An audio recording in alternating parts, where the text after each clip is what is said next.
जय हिंद. नमस्कार मित्रांनो, स्वागत आहे तुमचं एसएससी वाला अनुरागी आपल्या यूट्यूब चॅनलवर. मित्रांनो, आजचा स्पेशल व्हिडिओ एसएससी जीडी 2024च्या भरतीसाठी तुमचा स्पेशल व्हिडिओ होणार आहे. कारण की एसएससी जीडी 2024 साठी मी आपल्या महाराष्ट्र राज्याचा एक सेपरेट फिजिकलसाठी कट ऑफचा एक व्हिडिओ बनवलेला होता, तो तुम्ही 100% पाहिला असेल. पण काही विद्यार्थी मित्रांच्या त्या व्हिडिओमध्ये मला 100 पेक्षा जास्त कमेंट दिसल्या. 100 पेक्षा जास्त कमेंट, सर्व कमेंट अशा जे सर मला 90 मार्क्स आहे, सर मला एवढे मार्क्स आहे, सर मला 104 105 मार्क्स आहे, माझं फायनल सिलेक्शन होईल का, माझ्या नॉर्मलायझेशनमध्ये किती स्कोर होईल, किती मार्क्स माझे वाढतील आणि माझं फायनल सिलेक्शन होईल का. तर मित्रांनो, आजचा स्पेशल व्हिडिओ तुमच्या सेफ स्कोरवर होणार आहे की तुमचा फायनल सिलेक्शनसाठी सेफ स्कोर किती असला पाहिजे आणि एवढा सेफ स्कोर जर तुमचा असेल तर तुमचं 100% फायनल सिलेक्शन सुद्धा होऊ शकतं आणि त्या कॅन्डिडेटचं समाधान सुद्धा होऊ शकतं की ज्या कॅन्डिडेटने एवढे प्रश्न विचारले. तर तुम्ही 100% हा व्हिडिओ लास्टपर्यंत पहा. तुमचा सेफ स्कोर मी तुम्हाला आजच्या व्हिडिओमध्ये सांगणार आहे. कारण की खूप सारे कॅन्डिडेटचे कमेंट आहे, मला 90 आहे, 95 आहे, 104 आहे, 105 आहे, मग माझं फायनल सिलेक्शन होईल का नाही, मला 114 आहे, 113 आहे, मग माझं फायनल सिलेक्शन होईल का नाही. हे सगळ्या कॅन्डिडेटचे अशाच कमेंट आहे आणि असेच डाऊट आहे की माझं फायनल सिलेक्शन होईल का नाही.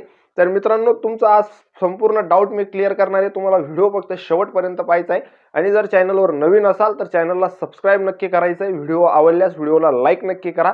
तर मित्रांनो, मी तुम्हाला सांगतो, खूप साऱ्या माझ्याकडे कमेंट्स आल्या आणि मी एकदा विचार केला की आपण 100% हा सेफ स्कोरचा फायनल सेफ स्कोरचा व्हिडिओ बनवला पाहिजे. आणि मी आज जो तुम्हाला सेफ स्कोर सांगणार आहे, हा जो सेफ स्कोर तुमचा राहणार आहे, हा तुमचा नॉर्मलायझेशनच्या मार्क्स नंतरचा राहणार आहे. नॉर्मलायझेशनच्या मार्क्स नंतरचा हा तुमचा सेफ स्कोर राहणार आहे. ह्यामध्ये तुम्हाला कुठलाही संकोच नको की हा जो पण सेफ स्कोर मी तुम्हाला सांगणार तो तुमचा नॉर्मलायझेशन, जेव्हा पण तुमचं नॉर्मलायझेशन होईल त्याच्यानंतरचा हा तुमचा सेफ स्कोर राहणार आहे. म्हणजे मी जर आता एखाद्या कॅन्डिडेटला सांगितलं की तुला 90-95 जर असतील तर तुम्हाला सेफ मानू शकता, तर त्या कॅन्डिडेटच्या आता 85 मार्क्स सुद्धा जर कधी असतील तर त्याचे नॉर्मलायझेशन होऊन जर कधी 95 या 100 तुमचे मार्क्स होत असतील तर तुम्हाला 100% सेफ मानू शकता. तर हे म्हणजे सांगायचं तात्पर्य एकच आहे मित्रांनो, जो पण सेफ स्कोर सांगणार आहे तो तुम्हाला नॉर्मलायझेशन आफ्टर नॉर्मलायझेशन नंतरचाच सांगणार आहे. तर मित्रांनो, एकदा सेफ स्कोर बद्दल जाणून घेऊ. कारण की यामुळे खूप सारे कॅन्डिडेट्सला चांगले मार्क्स असून पण म्हणजे त्यांचं फायनल सिलेक्शन होऊ शकतं, असे मार्क्स असून सुद्धा ते कॅन्डिडेट्स फिजिकलची तयारी करत नाही, ग्राउंडची तयारी करत नाही आणि एकच संकोच, एकच डाऊट त्यांच्या मनात चालू आहे की आम्ही फिजिकलची तयारी करू का नको, मला एवढे मार्क्स आहे, मला तेवढे मार्क्स आहे, मला 95 मार्क्स आहे, मला 104 मार्क्स आहे, मला 105 मार्क्स आहे, मी फिजिकलची तयारी करू का नको, ग्राउंडची तयारी करू का नको. त्या कॅन्डिडेटचे डाऊट सुद्धा आजच्या व्हिडिओमध्ये क्लिअर होणार आहे. तर तुम्हाला व्हिडिओ शेवटपर्यंत बघायचा आहे. तर मित्रांनो बघा, मी ओपन कॅटेगरीसाठी जर बोलू तर तुमचा रॉ स्कोर जर कधी आजच 105 110 येत असेल, 104 105 110च्या मध्ये जर रॉ स्कोर तुमचा येत असेल आणि जर तुमची शिफ्ट एक हार्ड शिफ्ट मध्ये असेल, हार्ड शिफ्ट म्हणजे ज्या आता एवढ्या 46-47 शिफ्ट तुमच्या झाल्या, जर तुमची शिफ्ट पण हार्ड शिफ्टांमध्ये येत असेल तर तुमचे सुद्धा चांगले स्कोर नॉर्मलायझेशन मध्ये वाढू शकतो. तुमचे 20 मार्क्स सुद्धा वाढू शकता. तुमचे 18 मार्क्स, 17 मार्क्स, 15 मार्क्स, 10 मार्क्स, जेवढे म्हणजे 10 मार्क्स जरी वाढले, आज एखाद्या कॅन्डिडेटचे ओपन कॅटेगरीमधून 105 मार्क्स आहे आणि त्याचे जर 110 मार्क्स झाले म्हणजे त्याचा 115 हा स्कोर होऊन जातो. 115 ला सुद्धा ओपन कॅटेगरीमधून कोणत्या ना कोणत्या फोर्ससाठी तुमचं सिलेक्शन होऊन जातं. म्हणजे तुम्हाला सुद्धा 100% सेफ मानू शकता.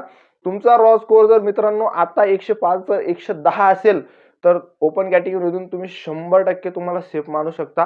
110 प्लस असेल तर तुम्ही निश्चिंत होऊन जा. 110 प्लस ओपन कॅटेगरीमध्ये असून जर तुमचा 10 मार्क्स जर अजून घडून गेले तर तुम्ही 120 प्लस चालले जाता. म्हणजे तुम्हाला 100% सेफ मानू शकता. राहिली गोष्ट ओबीसी कॅटेगरी.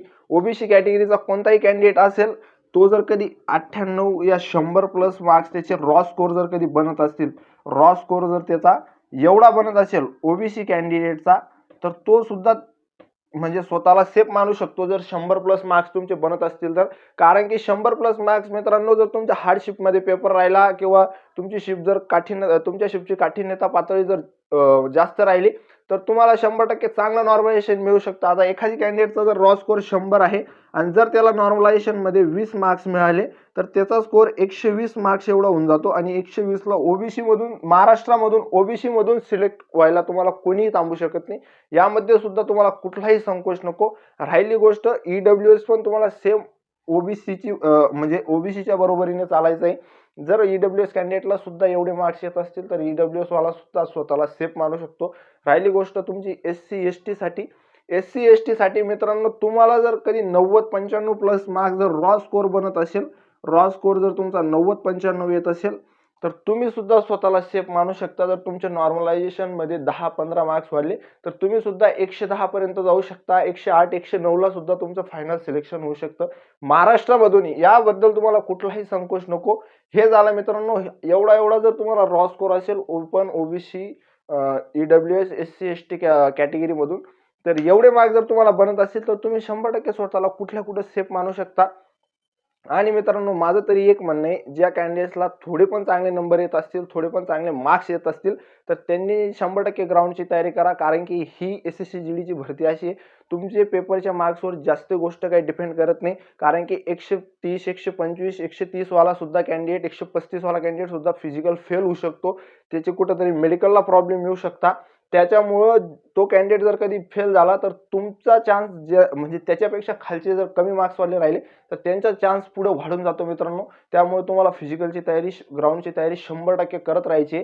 यामध्ये तुम्हाला कुठलाही संकोच नको. का म्हणजे जर कधी जास्त कॅन्डिडेट जर कधी ग्राउंडमध्ये फेल झाले तर मेडिकलचं कट ऑफ तुमचं फायनल कट ऑफवर खूप मोठा प्रभाव पडू शकतो. खूप कट ऑफ तुमचं डाऊन लागू शकतं.